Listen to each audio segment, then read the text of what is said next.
Raj K ಕೃಷ್ಣನ ಜೊತೆ ನಮ್ಮ ವಂಶಿ ಡೇಟ್ ಫಿಕ್ಸ್ ಆಗಿದೆ. ಕೃಷ್ಣ ವಂಶಿ ಮಾರ್ಚ್ 2ರಿಂದ ರಾತ್ರಿ 9:30ಕ್ಕೆ ನಿಮ್ಮ ಉದಯ ಟಿವಿಯಲ್ಲಿ.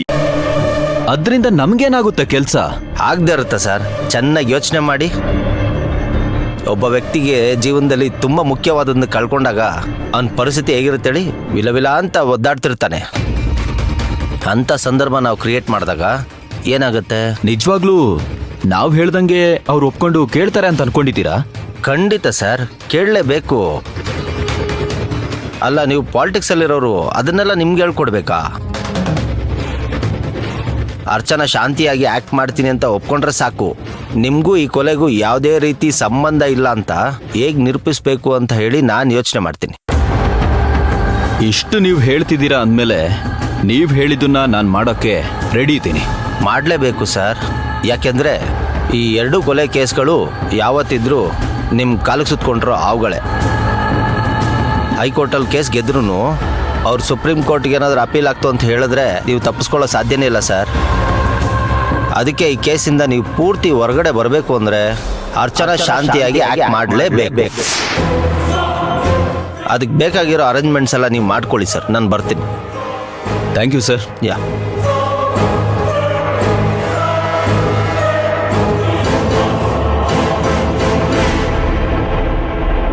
ಹಲೋ.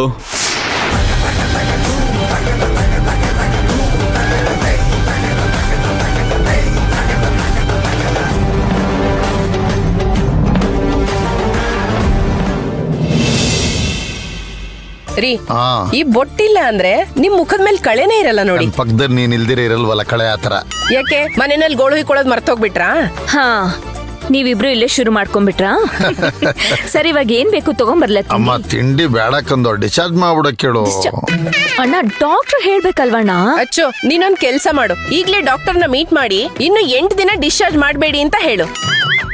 ಏನ್ ಸುಮತಿ ನೀನು? ಅದನ್ನ ಡಾಕ್ಟರ್ ಹೇಳ್ಬೇಕು. Hello doctor. ಹಲೋ ವೀರಣ್ಣ ಅವರೇ, ಇವ್ ಡಿಸ್ಚಾರ್ಜ್ ಮಾಡ್ಬಿಡ್ತೀರಾ? ಮನೆಗೆ ಹೋಗೋದ ನಾನು? ಇಷ್ಟು ದಿನ ನಿಮ್ಮನ್ನ ಇಲ್ಲಿ ಇಟ್ಕೊಂಡು ಅಬ್ಸರ್ವ್ ಮಾಡಿದ್ರಲ್ಲಿ ನನಗೆ ತೃಪ್ತಿ ಇದೆ ವೀರಣ್ಣ ಅವರೇ. ಇವತ್ತು ನಾನು ನಿಮ್ಮನ್ನ ಡಿಸ್ಚಾರ್ಜ್ ಮಾಡ್ತೀನಿ. ನೀವು ಇವತ್ತು ಮನೆಗೆ ಹೋಗ್ಬೋದು. ಅಬ್ಬಾ ಡಾಕ್ಟ್ರೇ, ಅಂತೂ ದೊಡ್ಡ ಮನ್ಸ್ ಮಾಡಿ ನಾನು ಡಿಸ್ಚಾರ್ಜ್ ಮಾಡಕ್ ಒಪ್ಕೊಂಡ್ಬಿಟ್ರಿ. ಒಳ್ಳೇದಾಗ್ಲಿ ನಿಮ್ಗೆ. ಆದ್ರೆ ನಾನು ಹೇಳಿದ್ದಲ್ಲ ನೆನ್ಪಿರ್ಲಿ. ನೀವು ಟೆನ್ಷನ್ ತಗೋಬಾರ್ದು, ಕೆಲಸ ಮಾಡಬಾರ್ದು, ರೆಸ್ಟ್ ಮಾಡಬೇಕು. ನನ್ನ ಮಾತ್ ಮೀರಿ ನೀವೇನಾದ್ರೂ ಮಾಡಕ್ ಹೋದ್ರಿ ಮತ್ತೆ ನೀವು ಇಲ್ಲಿ ಬಂದು ಅಡ್ಮಿಟ್ ಆಗ್ಬೇಕಾಗುತ್ತೆ. ಕೇರ್ಫುಲ್. ಹಂಗ್ ಹೇಳಿ ಡಾಕ್ಟರ್.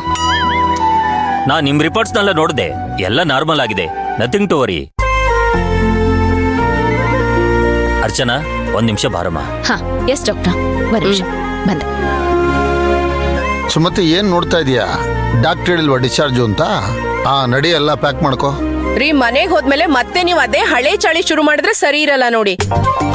ಡಾಕ್ಟ್ರು ಡಿಸ್ಚಾರ್ಜ್ ಅಂದ ತಕ್ಷಣ ಆಗ್ಬಿಡಲ್ಲ. ಸ್ವಲ್ಪ ಪ್ರೋಸೆಸ್ ಆಗತ್ತೆ, ಟೈಮ್ ಹಿಡಿಯುತ್ತೆ. ಇರಿ. ಏನ್ ಸುಮತಿ ನೀನು?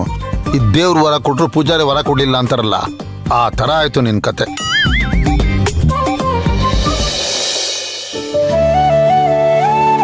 ಹೇಳಿ ಡಾಕ್ಟರ್.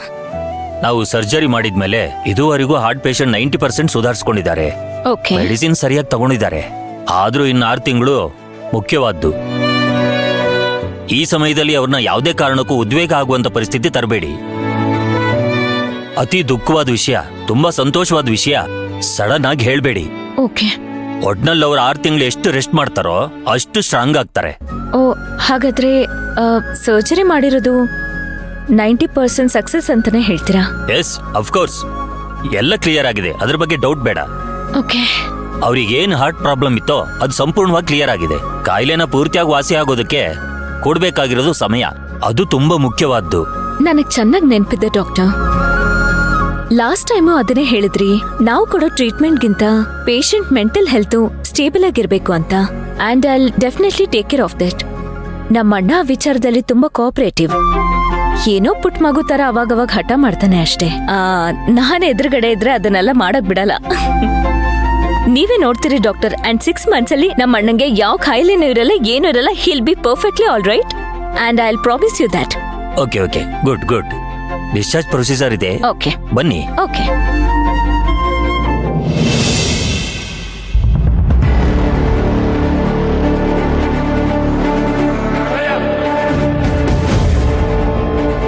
ರಾಘವ್, ರಾಘವ್ ಪುಟ್ಟ, ರಾಘವ್. ಮಂತ್ರ, ರಾಘವ್ ಎಲ್ಲಿ? ಯಾಕೆ? ಅದೇನೋ ಸ್ಟೇಷನರೀಸ್ ಕೊಡಿಸ್ಬೇಕಾಗಿತ್ತಂತೆ, ಅದಕ್ಕೆ ನಾನೇ ರಾಘವನ ಕರ್ಕೊಂಡು ಕೊಡ್ಸೋಣ ಅಂತ. ಎಲ್ಲಿ ರಾಘವು? ಸ್ಕೂಲಿಂದ ಬಂದಿಲ್ವಾ ಇನ್ನು? ಬ್ಯಾಗ್ ಇಲ್ಲೇ ಇದೆಯಲ್ಲ, ಎಲ್ಲೋದ ಅವನು? ನನಗ್ ಗೊತ್ತಿಲ್ಲ. ಏನ್ ಮಂತ್ರ, ನನಗ್ ಗೊತ್ತಿಲ್ಲ ಅಂತ ಹೇಳ್ತಿದ್ಯಾ? ಅವ್ನ್ ಸ್ಕೂಲ್ ಬ್ಯಾಗ್ ಎಲ್ಲ ಇಲ್ಲೇ ಇದೆ, ಎಲ್ಲೋದ ಅವನು? ಹೇ, ನನಗ್ ಗೊತ್ತಿಲ್ಲ ಅಂತ ಹೇಳ್ತಾರದ್ ಕಿವಿ ಕೇಳ್ಸಲ್ವಾ? ಅಲ್ಲ, ಏನ್ ಗೊತ್ತಿಲ್ಲ ಗೊತ್ತಿಲ್ಲ ಅಂತ ಹೇಳ್ತಿದ್ಯಲ್ಲ, ಮನೆಗ್ ಬಂದ್ ಮಗು ಅದೆಂಗ್ ಮಿಸ್ ಆಗ್ತಾನೆ? ಅವನ್ನ ನೀನ್ ನೋಡೇ ಇಲ್ವಾ ಅಥವಾ ಬೇಕು ಅಂತಾನೆ ಗೊತ್ತಿಲ್ಲ ಅಂತ ಹೇಳ್ತಿದ್ಯಾ? ಹೌದ್ರಿ, ಹೌದು, ನಾನ್ ಬೇಕು ಅಂತಾನೆ ಹೇಳ್ತಾ ಇರೋದು. ಈ ಮನೇಲಿ ಯಾರು ನನಗ್ ಬೆಲೆ ಕೊಡಲ್ಲ. ಚಿಕ್ಕ ಮಗುವಿಂದ ಹಿಡಿದು ದೊಡ್ಡವ್ರವರೆಗೂ ಯಾರು ಬೆಲೆ ಕೊಡ್ತಿದ್ದೀರಾ? ಬೆಲೆನೂ ಇಲ್ಲ, ಮರ್ಯಾದೆನೂ ಇಲ್ಲ. ನಾನು ಈ ಮನೆಗೆ ಸೇರ್ದೋಳೋ ಅಲ್ವೋ ಅಂತ ನನಗೆ ಡೌಟ್ ಆಗ್ಬಿಟ್ಟಿದೆ. ಒಂದ್ ಚಿಕ್ಕ ಮಗು ಅವನು, ನನ್ ಮುಖ ಕೂಗಿಲಿಲ್ಲ ಅಷ್ಟೇ. ಆ ರೀತಿ ಬಾಯಿಗೆ ಬಂದಂಗ್ ಮಾತಾಡ್ಬಿಟ್ಟು ಹೋದ ಗೊತ್ತಾ ನಿಮ್ಗೆ? ಏನ್ ಮಂತ್ರ ನೀನು ಆ ಮಗುಗೂ ನಿನ್ಗೂ ಹೋಲಿಸ್ಕೊಂಡು? ಸರಿ, ಇದೆಲ್ಲ ಆಮೇಲೆ ಮಾತಾಡೋಣ. ರಾಘವ್ ಎಲ್ಲಿ? ಗೊತ್ತಿಲ್ಲ ಅಂತ ಹೇಳ್ತಿದ್ದೀನಿ ತಾನೆ. ಅವನೇನ್ ಮಗು ತರನ ಮಾತಾಡ್ತಾನೆ? ಮಗು ಅಂತೆ ಮಗು. ಮಾತ್ಗೂ ಶಾಂತಿ ಅಮ್ಮ ಅಂತ ಬಡ್ಕೋತಾನೆ. ನಾನ್ ಏನಕ್ರಿ ಇರೋದಿಲ್ಲಿ? ಅದನ್ನ ಕೇಳ್ದೆ ಅಷ್ಟೇ. ಸರಿ, ಹೋಗ್ಲಿ ಬಿಡು, ಆಮೇಲೆ ಮಾತಾಡೋಣ. ಇದಕ್ಕೂ ಮೊದಲು ಅವನ್ಗೆ ಹೇಳಿದೀವಲ್ಲ ನಾವು. ಹೇಳಿದೀವಿ, ಆದ್ರೆ ಅದ್ಯಾವುದೋ ಒಂದ್ ತಲೆಗೆ ಹೋಗಿಲ್ಲ. ನಾವಿಬ್ರು ಅಷ್ಟೆಲ್ಲ ಹೇಳಿದ್ರು ಅದನ್ ಕೇಳೇ ಇಲ್ಲ ಅವನು. ಈ ಮನೇಲಿ ರತ್ನಮ್ಮ ಇದಾರಲ್ಲ, ಅವ್ರು ಏನೇನೋ ಒಂದ್ ತಲೆಗೆ ತುಂಬಿದ್ದಾರೆ.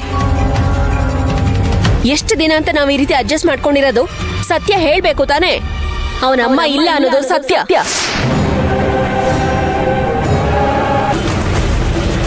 ಬೇಡ್ದಿರೋ ವಿಷಯನೆಲ್ಲ ಆ ಮಗು ಮನ್ಸಿಗೆ ತುಂಬಿದ್ರೆ ಆ ಮಗು ಏನಾಗ್ಬೇಡ. ಅದಕ್ಕೆ ನಿಜ ಹೇಳ್ದೆ ಅಷ್ಟೇ. ಅಲ್ಲ ರೀ, ನಾನ್ ಹೇಳಿದ ವಿಷಯ ತಪ್ಪು ಅಂತ ನಿಮ್ಗೆ ಅನ್ನಿಸ್ಬೋದು, ಆದ್ರೆ ಅರ್ಚನೆನ ಶಾಂತಿ ಅಂತ ಎಷ್ಟ್ ದಿನ ಅನ್ಕೊಳಕ್ಕಾಗತ್ತೆ? ಅವ್ರ ಅಣ್ಣಂಗ್ ನಾವು ದ್ರೋಹ ಮಾಡ್ದಂಗ ಆಗಲ್ವಾ? ಆ ಹುಡ್ಗಿಗೂ ನೋವಾಗಲ್ವಾ? ನೀವುಗಳು ಯಾರು ಅದನ್ನ ಅರ್ಥ ಮಾಡ್ಕೊಳಲ್ಲ. ಅದಕ್ಕೋಸ್ಕರನೇ ನಾನೇ ನಿಜ ಹೇಳ್ದೆ. ಮಂತ್ರ, ರಾಘವ್ ಹತ್ರ ಆಮೇಲೆ ಕೂತ್ ಮಾತಾಡ್ತೀನಿ. ಫಸ್ಟ್ ಈಗ ಅವನ್ ಎಲ್ಲಿ ಅಂತ ಹೇಳು. ನನಗ್ ಗೊತ್ತಿಲ್ಲ ಅಂತ ಹೇಳ್ತಾ ಇರೋದು ಅರ್ಥ ಆಗ್ತಿಲ್ವಾ? ಅಷ್ಟೆಲ್ಲ ಮಾಡ್ಬಿಟ್ಟು ಹೋಗಿದಾನೆ. ಅಷ್ಟೆಲ್ಲ ಮಾಡಿದ್ರು ಅದನ್ನೆಲ್ಲ ಮರ್ತು ಬೂಸ್ಟ್ ಬಿಸ್ಕೆಟ್ ಬೇಕಾ ಅಂತ ಕೇಳ್ದೆ. ಅವ್ನ್ ಏನು ಬೇಡ ಅಂತ ಹೊರಟೋದ.